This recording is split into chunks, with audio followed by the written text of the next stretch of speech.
galit tayo lahat sa galit lahat tayo sa droga. Galit lahat tayo sa mga adik na nagiging salot ng ating lipunan. Subalit kung hindi siya dadaan sa tamang proseso, ay hindi rin naman natin 'yon sinusuportahan. Kinakailangan dahil tayo ay isang estado, lahat tayo ay isang bansa na may sistema, dapat lahat systematic.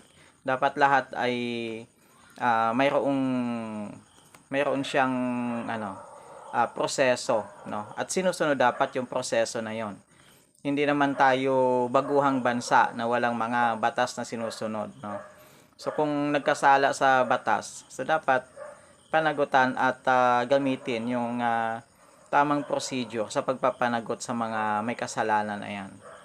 So siguro madami na namang lalabas na mga naratibo na iba na i-justify, sasabihin na naman na bayaran ng ICC, sasabihin naman na impluwensyahan ng gobyerno ang ICC.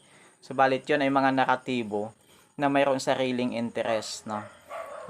Syempre gagamitin na naman yan para paguluhin yung ating bansa, no? Magkaroon na naman ng mga pag-aaklas o magkaroon na naman ng mga protesta at sasabihin na ang gobyernong ito ay bias, no? O kaya ay may kinikilingan o nakikipagsabwatan doon sa mga taga-ibang bansa. No? So, yan ay mga maling naratibo, no?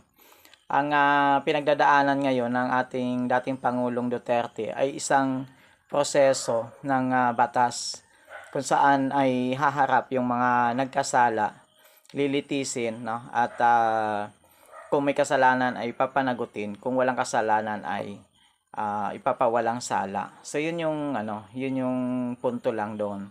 Kasi ang katarungan, hindi lang yan para daw sa may mga pera na kaya magbayad ng mga hindi kalibreng abogado, no? Para lang yan doon hindi lang para lang doon sa mga politiko na kayang paikot-ikuti na sistema ng ating gobyerno at hustisya. Yung katarungan dapat ay ina-apply sa lahat. Walang mahirap, walang mayaman. So yun yung kaya nga ang simbolo ng justice ay nakapiring. So ibig sabihin hindi niya tinitingnan kung sino yung mayaman, sino yung mahirap. Kaya dapat lahat tayong mga Pilipino, marunong tayong tumingin sa kung ano yung tama at ano yung mali. Hindi yung pagkaalam naman nating mali, i-justify pa natin, no? At masyado tayong na bobola ng mga ina-idol natin, no, ng mga tao. Yang mga yan ay talagang may mga strategies yan eh.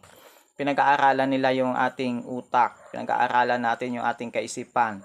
Saan ba mahina yung mga tao? So doon nila aatakihin yon. Doon nila i-manipulate hanggang sa tayo ay maging sunod-sunuran dyan sa mga politiko na yan.